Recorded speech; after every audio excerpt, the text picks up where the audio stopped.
such that the point xy is equidistant from the point 7,1 and 3,5। तो सबसे पहले तो अगर मैं तुम्हारे को कहता हूँ find a relation between x and y, तो इससे आप क्या समझते हो कि आपने एक ऐसी इक्वेशन निकालनी है जिसमें एक्स और वाई दोनों वेरिएबल है। तो जैसे कि मैंने बोला x plus y is equal to 7, तो ये रिलेशन है एक्स और वाई।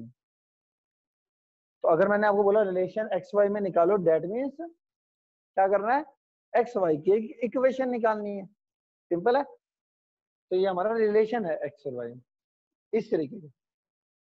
तो सम होता है दोनों का, रिलेशन मतलब सम नहीं, रिलेशन मतलब एक ऐसी इक्वेशन जिसमें एक्स और वाई दोनों इन्वॉल्व हो। सम भी हो सकता है, मल्टीप्लाई भी हो सकता है, इक्वेशन होनी चाहिए। प्लस भी हो सकता है, डिवाइड भी हो सकता है, कुछ भी हो सकता है, इक्वेशन जिसके अंदर एक्स और वाई वेरिएबल होना चाहिए। तो find a relation between x and y. अब समझते हैं इक्विडिस्टेंट का मतलब क्या होता है, सेम डिस्टेंस। किससे ये कह रहा है, ये वाला जो पॉइंट है, ये पॉइंट इससे और इससे सेम डिस्टेंस पर है। तो लेट कर लेते हैं पी पॉइंट इन्होंने लेट करा कौन सा, एक्स कोमा वाई। ए और बी इन्होंने इन दोनों का नाम दे दिया। तो ये इसने क्या बोला कि P का A से और P का B से डिस्टेंस क्या है, सेम। तो PA is equal to PB या AP is equal to AB हो गया। सर वो लाइन बना के बता दो, एक बार समझा दो। ये देखो P तुम्हारा x कोमा y डिस्टेंस है, ठीक है, और A तुम्हारा दे रखा है ये 7,1 और B दे रखा है तुम्हारा 3,5। तो PA का जो डिस्टेंस है और जो PB का डिस्टेंस है, PA is equal to PB, PA is equal to PB distance. यही बोला ना इसने कि ये वाला जो पॉइंट है वो इन दोनों पॉइंटों से इक्विडिस्टेंस पे। इक्विडिस्टेंट का मतलब होता है सेम डिस्टेंस पर होना। सेम डिस्टेंस का मतलब होता है जितना डिस्टेंस ये होगा उतना ही डिस्टेंस ये होगा। PA is equal to PB sir ये एक्स वाई क्या, फिर एक्स वाई पॉइंट है, जनरल पॉइंट, जनरल पॉइंट है एक्स कोमा वाई है ना, एक्स कोमा वाई एक जनरल पॉइंट है। तो ये वाला जो पॉइंट है वो इन दोनों पॉइंटों से क्या है, सेम डिस्टेंस पर।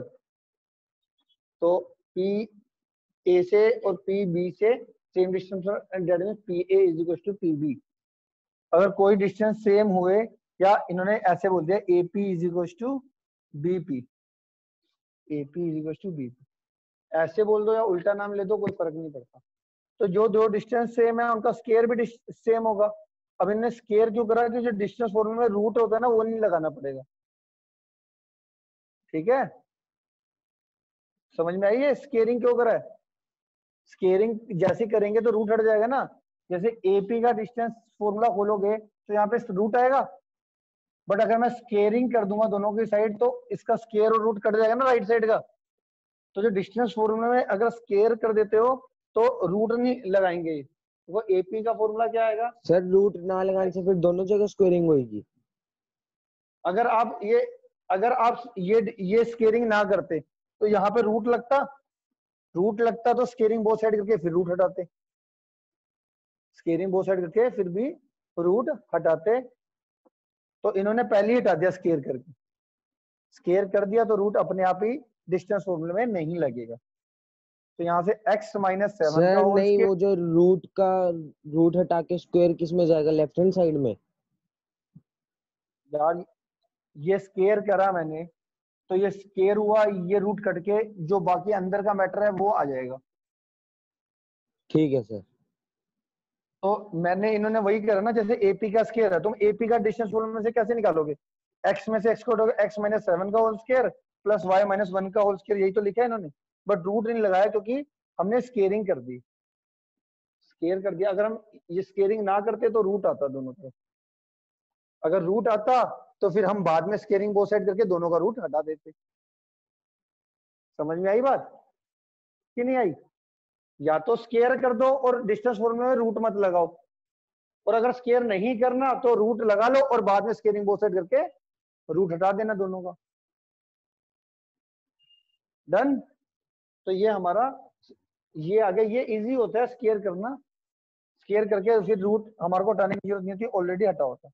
अब इधर फॉर्मूला खोल दो, a माइनस बी का whole square, A square plus B square minus 2ab। इधर भी a माइनस बी का whole square, A square plus B square minus 2ab। इधर भी a माइनस बी का होल स्केयर, इधर भी a माइनस बी का होल स्केयर। जो कट रहा होता है वो काट देते हैं, जैसे एक्स स्केयर से ये एक्स स्केयर कट रहा है, वाई स्केयर से ये वाई स्केयर कट रहा है। तो हमारा ये माइनस का 14x है, ये माइनस 6x उधर जाएगा तो कितना आ जाएगा, माइनस का 8x। ये माइनस का 2y है, इसको भी इधर लेके जाओगे तो प्लस का 8y। और ये एडिशन करोगे तो 49 प्लस 1 कितना आ जाएगा, ये 50। और वहां पे कांस्टेंट करोगे तो ये कितना आ जाएगा, ये 9। और ये 34, 34 को उधर भेजोगे तो माइनस का 34। ठीक है, ये आ गया। तो हमारा ये कितना आ जाएगा, माइनस का 8x प्लस का 8y प्लस का 16 is equal to 0। Minus 8 common ले लोगे तो x plus Y minus 2 is equal to 0। x plus Y minus 2 ये 0 अपॉन माइनस 8, ये 0 आ जाएगा। सर आंसर में तो x माइनस वाई दिया हुआ है मेरे ख्याल से। माइनस 8 कॉमन लेंगे तो माइनस ही आएगा, माइनस कॉमन लेंगे तो सबके साइन चेंज होंगे ना। सर ये माइनस कैसे हो जाएगा, अगर आपने 8 कॉमन ले लिया तो फिर बीच में माइनस तो नहीं होना माइनस 8 चाहिए। कॉमन लिया है, अच्छा ठीक है। ये देखो ना, ये माइनस 8 कॉमन लिया। अगर हम सर 8 कॉमन ले लेते तो फिर वो ठीक होता ना, x plus Y equals to 2। हाँ वो भी ठीक है। 8 कॉमन होता है तो साइन देखो, पॉजिटिव क्वांटिटी कॉमन लोगे तो साइन चेंज नहीं होता। नेगेटिव क्वांटिटी माइनस 8 कॉमन लिया है तो उन इसमें से लिया है ना माइनस 8 कॉमन, तो माइनस 8 कॉमन का मतलब ये है कि माइनस 8 से डिवाइड करोगे तो देखो यही आ रहा है। जो कॉमन लेने का मतलब होता है कि वो कॉमन तो बाहर ले लो, और जिसमें से कॉमन ले रहे हैं, इसमें से कॉमन ले रहे हैं तो इसको माइनस 8 से डिवाइड करो। इसको माइनस 8 से डिवाइड करोगे एक्स आएगा, इसको माइनस 8 से माइनस वाई, इसको माइनस 8 से करोगे तो माइनस का 2।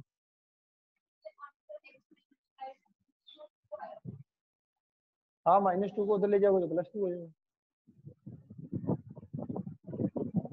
सर ये बस भी ठीक इतना है। ही है क्वेश्चन। हाँ वो उन्होंने क्या बोला था फाइनली, रिलेशन एक्स और वाई में निकालने को ना, तो मैंने रिलेशन एक्स वाई में निकालने का मतलब क्या समझाया था, एक्स वाई में इक्वेशन, एक्स वाई में। ठीक है सर।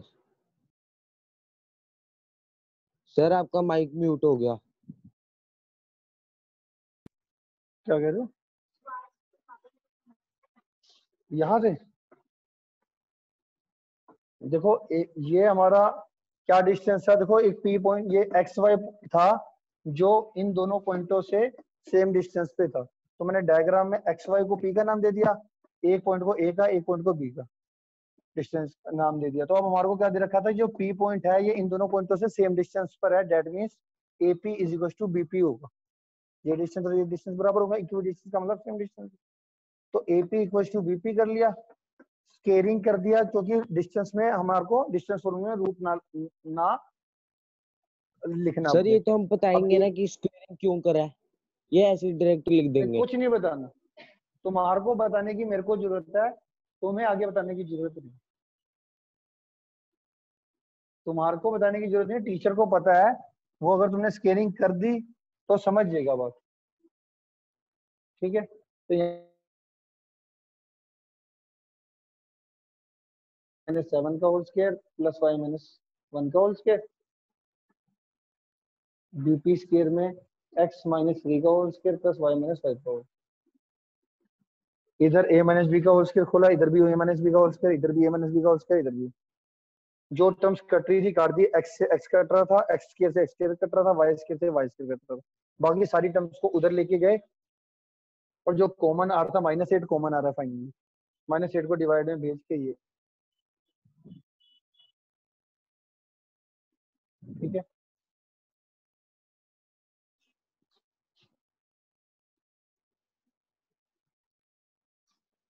फिलहाल तुम्हारी एक्सरसाइज होमवर्क में है सारी की सारी। सर एक बार रिपीट करना होमवर्क। 7.1 करना। Okay sir. ठीक।